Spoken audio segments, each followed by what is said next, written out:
ഖുർആൻ ഖതം തീർക്കുന്നതിന് സ്വഹാബ കിറാം സ്വീകരിച്ചിരുന്ന ഒരു time table നമുക്ക് കിതാബുകളിൽ കാണാൻ കഴിയും.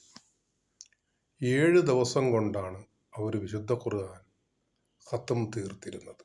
മിക്ക സഹാബികളും അക്തറു സഹാബ 7 ദിവസം കൊണ്ട് അവർ റമദാൻ അല്ലാത്ത കാലങ്ങളിൽ തന്നെ ഖുർആൻ ഖതം ഓതി പൂർത്തിയാക്കിയിരുന്നു. അവരുടെ എല്ലാ തൊഴിലുകൾക്കിടയിലും അവരുടെ എല്ലാ കാര്യങ്ങൾക്കിടയിലും അവർ ഇത് ചെയ്തിരുന്നു. 7 ദിവസം കൊണ്ട് നമുക്ക് ഖുർആൻ ഓതി തീർക്കണമെങ്കിൽ നമുക്കൊരു ദിവസം 4 ജുസ് പാരായണം ചെയ്താൽ മതി.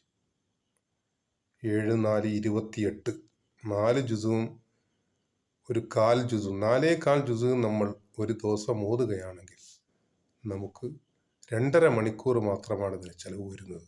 സ്വഹാബ കിറാം സ്വീകരിച്ച ഒരു ശൈലിയിൽ നമുക്ക് ഖുർആനെ ഖതം തീർക്കാൻ കഴിയും. ഈ റമദാൻ അതിൻ്റെ കാരണമാകട്ടെ. അല്ലാഹു തൗഫീഖ് ചെയ്യട്ടെ.